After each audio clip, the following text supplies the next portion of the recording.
पुंछ जिला प्रशासन ते जिला विकास कमिश्नर पुंछ राहुल यादव हुंदे आसेआ डाक बंगले च इफ्तार पार्टी का एहतमाम किया गया। इफ्तार पार्टी च गैर मुस्लिम फिरके दे लोकें भी शिरकत की थी। यहाँ सभी लोग आए हैं, मित्र लोग, दोस्त लोग सभी जो हैं एक दूसरे से गले मिल रहे हैं, खुशियाँ बांट रहे हैं और ये सिलसिला जो है मुबारकबाद का चल रहा है। तो मेरी ईश्वर से कामना है, प्रार्थना है कि ये सिलसिला हमारा सदियों तक कायम दायम रहे। हम लोग इकट्ठे रहकर भारत की एकता अखंडता को जो है बरकरार रख सकें। उधमपुर जिले के घोरड़ी ब्लाक के नाला घोरड़ा के 7000 लोगों ताईं new type primary health centre बनाया गया है, लेकिन इत्थे लाए गए डॉक्टर ते मेडिकल असिस्टेंट की लोकें कन्नै खोरे के बैर है जे हैल्थ सेंटर च उंदे दर्शन गै नहीं होंदे। इत्थे सिर्फ 2 नर्सिंग अदली हैं जेड़े डॉक्टर थार लोकें दा इलाज मुआलजा करते रहिंदे न। लोकें दा गलाना है जे एमरजेंसी सो कुत्थे जान। चीफ मेडिकल अफसर KC डोगरा होरें मुतलका ब्लाक मेडिकल अफसर कोला मामले की जांच कराने का भरोसा दुआया है। ऐसे जानवर होंदे इत्थे कोई कटिंदे जियां साढ़े डोगरी अस रियुंगड़ कुसै बंदे एक दिन ऐसी होया कि कुसै बंदे इक रियुंगड़ बुड़ी है और उसी इत्थुआं लेइयै उधमपुर तक जाना पिया। उन्हें स्पैशल गड्डी 15।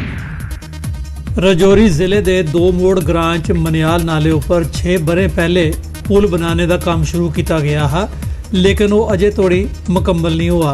लोगों का गलाना है जे पुल तोड़ी पुजने ताईं अप्रोच रोड भी नदारद है। पुल के बगैर लोगों की आओजाई च बड़ी मुश्किल पेश आवारदी है। ये साढ़े वास्ते जानलेवा बन चुकी है और साड़ी डीसी साहब की साड़ी जी है और रिक्वेस्ट है, गुजारिश है कि डीसी साहब थोड़े रस्ते में पुल है, जदों भी तुम पुंछ जाओ या पुंछ रजौरी तू पुंछ जाओ या पुंछू रजौरी आओ, इतना दवाइयां मोड़ इस पुल का नाम है, इतना रुकी है देखो और इसकी पोजीशन देखी जाए, इसके ऊपर जल्द अज जल्द।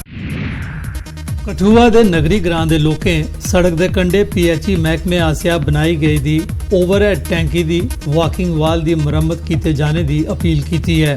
वाकिंग वाल का एक किनारा कई महीने शा लमकदा है तो ये ढई पौने का खतरा हमेशा बनया रहिंदा है। इस थार लोग आइए बौंदे न, कोल घर भी हैं ते हट्टियां भी। इस कोला पहले कोई बड़ा हादसा पेश आवे, इसकी फौरन मुरम्मत किए जाने की लोड़ है।